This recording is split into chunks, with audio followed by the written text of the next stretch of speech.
Good morning friends, কেমন আছো তোমরা সবাই? রুম্পাস ডেইলি ব্লগে তোমাদের সবাইকে আরও একবার ওয়েলকাম। আজ আমার সকালটা শুরুই হয়েছে ভীষণ মন খারাপ দিয়ে। রোজের মতো আজও ঘুম থেকে উঠেছি সকালেই, আর উঠে কোনো কাজই করিনি। মন খারাপ থাকলে আর কোনো কাজ ভালো লাগে তোমরাই বলো? মেয়েদের বাপের বাড়ি আর শ্বশুর বাড়ির মধ্যে এটাই পার্থক্য। যা কিছু হয়ে যাক না কেন, সবার কথা ভেবে কাজ তোমায় করতেই হবে। তোমাদের দাদাভাই ঘুম থেকে উঠে সবটা শোনার পরে বলল, যেটা হওয়ার ছিল সেটা হবেই, তোমার কাজ তুমি করে যাও। তারপরে গিয়ে ভাবলাম কথা তো ঠিক, যেটা হওয়ার ছিল সেটা তো হবেই। তারপর আর কি, মনকে সান্ত্বনা দিয়ে লেগে পড়লাম সংসারের কাজে। আর দেখো, বাসি কাজকর্ম সেরে নিলাম। তারপরে গিয়ে আমি বেড কাভারটা চেঞ্জ করে দিলাম।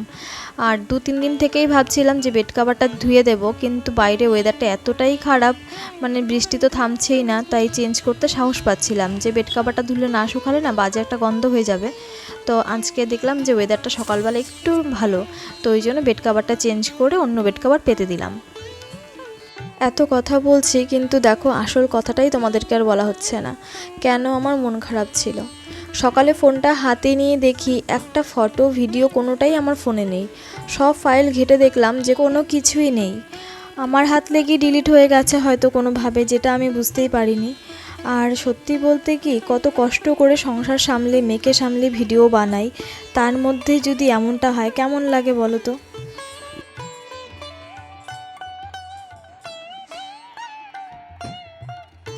আর যাই হোক, কী আর করা যাবে, যেটা হওয়ার ছিল সেটাই হয়েছে। আর দেখো, এখন আমি তাড়াতাড়ি করে বিছানাটা গুছিয়ে নিয়ে চলে যাব রান্নাঘরে, রান্না বসাবো, মেয়েকে স্কুলে পাঠাবো। তো আমি সকাল থেকে তো তোমাদেরকে বললামই, অনেকটা সময় বসেই ছিলাম, কোনো কাজই করিনি। অনেকটা বেলাও হয়ে যাচ্ছে স্কুলের। মেয়েকে স্কুলে পাঠিয়ে দিয়ে পরে ভিডিও বানাচ্ছি, কারণ তখন এত তাড়াহুড়ো লেগে গেছিলো যে আমার আর ভিডিও করার মতন পরিস্থিতিই ছিল না। আর এখানে দেখো, আমি রান্না করেছি মিষ্টি কুমড়োর বটি, মানে মিষ্টি কুমড়োর ভাজা, আর এখানে মুসুর ডাল, আর এখানে রয়েছে ওই কাঁকরোল পেঁয়াজ দিয়ে ভাজা। দেখো, এখন আমি বানাবো ডিমের কারি, তাই ডিম আর আলু সেদ্ধ করে নিয়ে নিয়েছি একবারে। তো এখন ডিম আর আলুটাকে আমি ভেজে নেব, আলাদা আলাদাই ভাজবো। তো একটা থালের মধ্যে রয়েছে বলে নুন আর হলুদটা একসাথেই দিয়ে নিচ্ছি। আর প্রত্যেকটা ডিমই আমি একটু চিড়ে চিড়ে নিয়েছি, নয়তো ভীষণ ফোটে। আর আগে আমি জানতাম না, সেরকম একটা পারতামও না রান্না, তো তখন আমি একবার না ডিম চিড়ে দিইনি। তো তেলে দেওয়ার সাথে সাথে এরম ফুটেছে, একদম হাতে মুখে ছিটে এসেছিলো তেল। তারপর থেকে যে ভয়টা পেয়েছি না, তারপর থেকে এখন আমি ডিম পুরো চিড়ে চিড়ে দিই, তো এখন আর ফোটে না।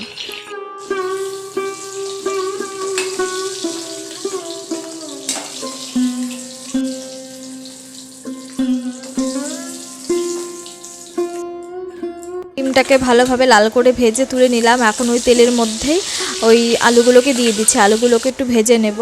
আর আলু ভাজা বসিয়ে দিয়ে মনে পড়েছে আমি তো ডিমের মশলাই করিনি। তারপরে দেখো, তাড়াহুড়ো করে আমি ডিমের পেঁয়াজ রসুন এগুলো ছুলে নিচ্ছি।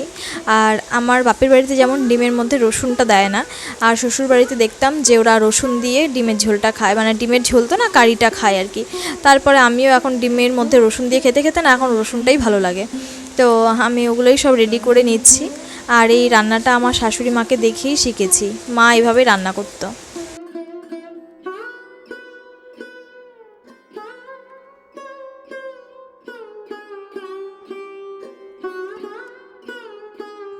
আলুটা ভেজে নামিয়ে নিলাম, আর এখন কড়াইয়ের মধ্যে একটু তেল দিয়ে আর পেঁয়াজ আর রসুন কুচি দিয়ে দিচ্ছি। এটাকে একটু ভাজা ভাজা করব। আর আমি একটু সবজিটা ভেজে নিয়ে রান্না করতে ভালোবাসি, কারণ আমার মনে হয় যে ওটাতে হয়তো টেস্টটা একটু বেড়ে যায়। আর অনেকেই না ভেজে রান্না করে, একবার কষিয়ে নেয় মশলার সাথে। তো আমার মনে হয় যে একটু ভাজা ভাজা করে নিয়ে তারপর রান্না করলে মনে হয় টেস্টটা বাড়ে।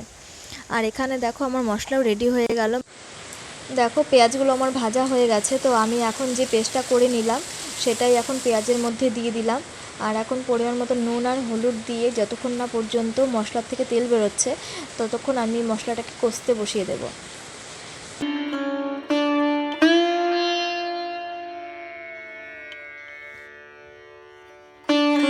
মশলাটা কষিয়ে নেওয়ার পর দেখো, আমি ডিম আর আলুটা দিয়ে ভালোভাবে কষিয়ে নিয়ে একটু জল দিয়ে দিয়েছিলাম। এখন জলটা পুরোপুরি টেনে গেছে। আর এখন আমি গ্যাসটা বন্ধ করে দেব। একটু গরম মশলা ছিটিয়ে নিলেই আমার ডিমের কারি রেডি হয়ে যাবে।